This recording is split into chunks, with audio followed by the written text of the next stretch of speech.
Сайн байцгаана уу? За 134 дугаар сургууль дээр мэдээллүүдээ гээд зөв илгээх талаар видео заавар хичээл хүргүүлж байна. За тэгэхээр юун түрүүнд эхлээд бүгдээрээ өрхийн мэдээлэл болон амьдрах орчин, дээрээс нь хөгжлийн бэрхшээлтэй хүүхдүүдийн мэдээлэл илгээхдэггүй байгаа гэсэн учраас энэ гурван зэсийг чухалчлан зааж өгье. Өмнө нь явуулсан видео хичээл дээр бол бүгдний дэлгэрэнгүй заагаад бичсэн байгаа. За би 134 дугаар сургууль дээр 1-ийн А ангийн ариун инжин хүчирт гэдэг нэртэй хүүхдийг сонгоод авчихсан байгаа. Эхлээд та өрхийн мэдээлэл рүүгээ орно. За өрхийн мэдээлэл рүүгээ ороход бүгднийг эсэсээс татуулсан гэсэн. Тэгэхээр энэ хүүхдийн мэдээллийг бол эсэсээс татаад үлдээж гисэн байгаа мэдээлэл байх нь амжилттай орж ирж байгаа. За хэрвээ энэ тухайн хүүхэд маань мэдээллийг нь та шалгах нь шүү дээ.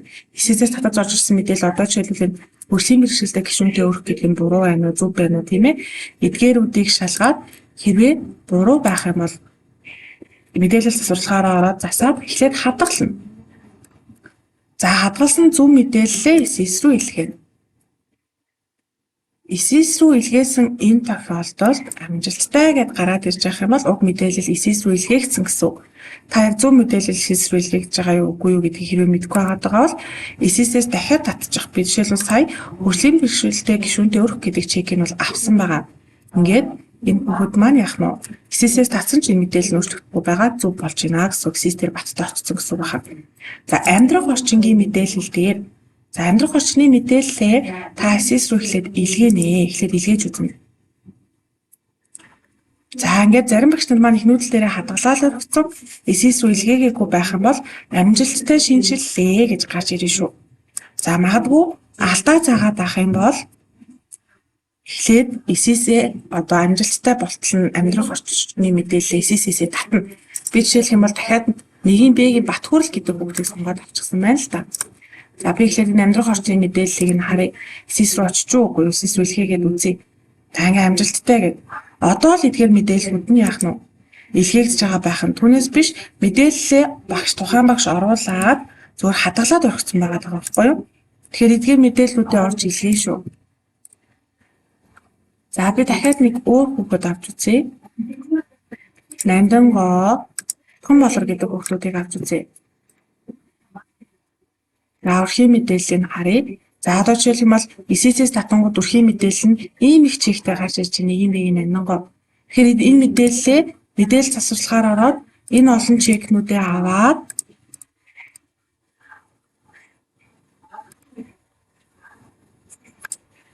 за энэ олон чекнүүдээ аваад хадгалаад тэгээд эсэс рүү илгээч. За ингээд алдаа заагаад байх юм бол эхлээд дахиад одоо мэдээлэл эсэсээсээ татаж оруулж ирнэ. За эсэсээс татаж оруулж ирэхэд тухайн хүүхдийн чек нь ийм байгаа бол яг энэ мэдээллийг их нүүдэл дээр хадгалаад үлдээчих зөв нь орж ирж байгаа бол ингээд болоо. За амьдрах орчингийн мэдээллийг дахиад шалгая. Амжилттай илгээхлээ. Ер нь бол их ангууд маань амьдрах орчны мэдээллээ яах нь илгээгээгүй л явахад үлдээсэн байх шүү их багш нар нь. Тэгэхээр нэгдүгээр ангийн багш нар ялангуяа тий 2 дугаар эхлэлээр орж иж байгаа хөлбөмбөлөн байгаа багш нар бол амьдрах орчны мэдээллээ илгээхэд алдаа гарч ивэл эсэсээс ядангууд энэ мэдээлэл чинь эсэс дээр буруу мэдээлэл байгаа буруу мэдээллээрээ тэг гэж заагаад ороод ирнэ. Тэнгүүд нь яг саяны өрхийн мэдээлэл шиг засварлаад хадгална. Энэ эсэс рүү илгээх гэдэг төвчийг заавал гарна шүү. За 1-ийн Б дээр марлмаа гэдэг бүгд жишээлбэл хөгжлийн бэрхшээлтэй гэсэн мэдээлэл орох юм байлээ. За би марлмаа дээр эрүүл мэнд рүү ороод хөгжлийн бэрхшээлтэй гэдэг нүүж ороход марлмаагийн мэдээлэл бөглөгдөөгүй байгаа. За энэ дээр хөгжлийн бэрхшээлтэй мэдээллийг хэрхэн оруулах вэ? За мэдээж хэрэг хүүхдийн одоо ямар хөгжлийн бэрхшээлтэйг оруулчин тийм ээ төрөлхийн олдмол уу гэдгээ сонгоод оруулчин. За чадвар алдалтын хувьд дээр өсөг гэж болохгүй. Дандаа тоо. Бүртгэлийн дугаар дээр бас өсөг гэж болохгүй. Дандаа тоо. Энэ тайлбар дээр та аутизмын хүрээний эмгэг бол яг энэ дээдлийн хөгжлийн бэрхшээлтэй шалтгааныг ингээд биччих. За бүртгэгдсэн өдөр гэдэг нь угаасаа эмчийн бичвэр дээрээ байгаа. Чадвар алдсан өдөр гэдэг нь бүртгэгдсэн өдрөөрөө байж болно. За чадвар алдалт дуусах өдрийг бид нар хэрвээ мэдэхгүй бол 26-ны 6 сарын 1 буюу энэ хичээлийн дуусах жилээр л оруулчих. За ажлын хязгаарлалт гэдэг нь энэ бүгд төр хэл яриа хөгжүүлж байгаа мó, хөдөлгөөн хорж байгаа мó гэдгийг нь оруулна. За үнэлгээ хийсэн өдөр гэдэг маань тухайн хүүхэд яг хэдэн онд хамгийн анх одоо үнэлэгдсэн юм бэ? За эсвэл хамгийн сүүлд үнэлгээндээ хэдэн онд хамрагдсан бэ гэдэг мэдээллийг оруулж болно. Хэрвээ та мэдээллийг мэдэхгүй байгаа бол бүртгэсэн өдрөөс нь нэг өдрийн дараа огноог оруулчих. За үнэлгээний дугаар гэж байгаа. За энэ дээр тухайн сургууль маань одоо жишээлх юм бол одоо хавсарсан хэлбэрийнхээгаа 1, харааныхыгаа 2, хөдөлгөөнийхөө 3, 4, 5, 6 гэдээ ингээд оруулчих нь шүү дээ.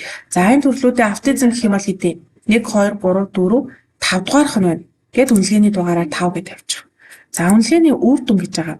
Үнэлгээний үр дүн дээр юу гэж гарсан нөхд маань автизмын хүрээний эмгэг тэр өвчнөний шалтгааныг энэ хоёр дээр ижилхэн бичиж гин гэсэн. За тэгээд шалгагч хүн гэдэг дээр эмчийн бичиг дээр нь мэдээж хүний нэр байгаа, үнэлэгч байгууллага дээр нь одоо симүүд одоо гаргасан юм уу тухайн байгууллага одоо мэдээллийг аль эмнэлэг гаргасан гэдгийг нь оруулчихна. Дараагийн үнэлэг өдөр гэдэг маань үнэлгээ хийсэн оруулж байгаа энэ өдрөөсөө 1 жилийн дараа байна.